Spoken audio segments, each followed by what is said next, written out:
Hey everyone, it's Linda again. Okay, so here is the journal thus far. The signature is sewn in. It was cracking a bit there, but that will eventually get covered up. It wasn't the prettiest, but I was rushing, and if I didn't rush, I would have done a better job. Oh, and I did end up re-sewing the second signature in. I forget what the problem was at this moment in time. It was really wonky somehow. It's still a little bit wonky, but really, can you see all that? It's really not bad at all. Like, it's really cute, and I love the size and the feel of that size in my hands. Now, another tip I taught myself after was before I put this fabric on, whether it was this pre-adhesive backed fabric or not, I should have, on this type of cardboard, I should have put just a plain cardstock piece on all these, and that probably would have hidden these little indents, right? And it might have given it a bit more softness, or well, maybe not softness, but it would have made it a bit thicker. But it's still a good hardness there. But you know what I mean? Like this, maybe it would have hidden these little indents. So, but these I'll just cover them up eventually. Okay. Anyway, so what I want to do, I'll try to stay in frame. I'm sorry, it's hard for me to see the camera. So, the first thing I wanted to do was, this was an idea from Wendy's Journal Adventures, that lovely lady from Nova Scotia and her cat Leo.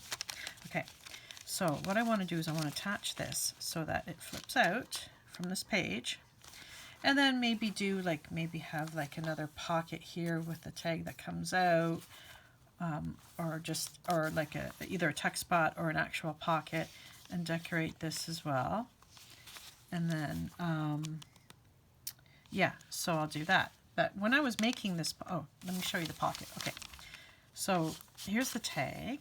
So I did a little bit of layering, and I just have to do some inking at the side. But here's the spot to write in. So I made this with my pocket punch board. I was very happy about that. Then, and I have this cutout, this punch out, it's a die that came with a kit with a little package with a mason jar. So it's for like a mason jar label. Anyway, so I cut this out, and I was so pleased with myself, and then I glued it all together, and I punched the hole, and then I went, oh, I shouldn't have glued it together yet because I need to cover it with acetate. So I took I'd saved some good packaging. I cut out a piece, put glue around the edge, and then carefully I was able to like slide it in and push it down, and it's fine. And then I also realized because it was so white at the back, like this paper is white, right, one-sided. I took a piece, I can't remember, this might have come from that botanical cutout book I have, but anyway, I took a piece and I cut it down the width and then most of the length. Did the same thing where I put glue all over the back, and then I put it in, and I was able to push it down, line it up, and it was perfect. And then I repunched that hole, and so that way when the tag is out, there's still some interest. I just thought it was so cute.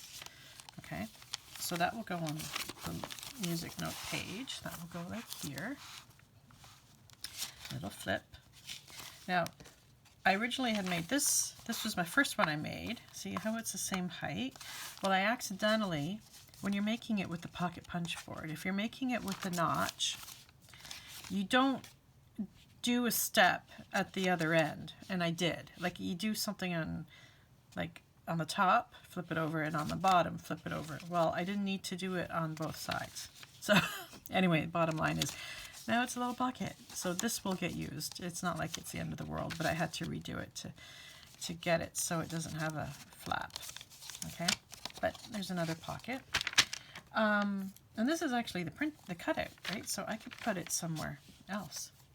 So this will have closure, of course. I'm debating. It's still early stages, but you know, what kind of closure to do. Oh, so I thought maybe like wrap some twine or ribbon around a button. Like, look at them. What do you think? This button looks kind of nice. Okay. Like, I'd probably have to break that off, glue it onto a regular small button, and then glue the button down, and then it'll be raised up. And then there's also this one.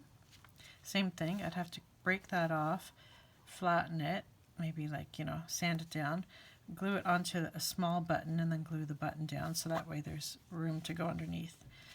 But yeah, I'm not sure. Or I might even just do a hitch post, right? Okay, so the other thing is, I had shown in some videos that I bought the Tim Holtz tag press. So I made these as samples to try them out. So what you can do is you can just punch a little hole, and I do have a tiny hole punch. It was a kit I found at Value Village. It has 12 little different tiny punches. So I could just punch a little hole, or even just use the 1/8 hole punch of the Crop-A-Dile, and just punch little holes and have little tags, right? They can hang off something. Now, the whole thing was, I just wanted to show you in this quick little part of this video, is different things, because it's a floral or flowery journal. I wanted to show you, I grabbed out some, so what I did was I grabbed out a bunch of stuff. I grabbed out some ephemera, so these are just some different punch outs. This was one of the few digitals I printed. These are, I only print freebies. This I managed to sneak a print at work. These are from the Sweet Ambrosia or the Primrose collection, one of those books. Different cutouts, anything that was florally or maybe had some butterflies or birds. I love these. I think I have 2 of these cards. Like, they're nice and thick. I think they might even have been the Tim Holtz thing or Recollections. This was something I had made, and I guess I put the paper in wrong, or I trimmed it wrong, but really it's still cute that way, right, as a notebook. Anyway, I might use it or not. And then here's a little, it just folds out, a little thing you can write on. Some more, again, another printout. This one I backed, an envelope. Carte postale. Here's another one from the Primrose or Sweet Ambrosia, which they're basically cousins, those paper pads. They're practically the same. There's another ephemera. This was an idea from Sabrina Oreskowicz, a fellow Canadian. She has amazing work, people. You really should go check her out. Sabrina Oreskowicz. Okay, so she made this. She has a lovely, I bought the stamp because of her, like a couple years ago. Carte postale, so she does like a postcard on one side. It's based on something somebody sent her. So this existed apparently, where people would send, it would be like a postcard letter. You would write your letter to your friend in this, right? And then you would tuck it in, maybe seal it, and throw a stamp on, and they'd get this piece of mail. So I just thought this might be something fun to put in the journal. Okay. The other thing is G. Kerr gives away, she offers Freebie Friday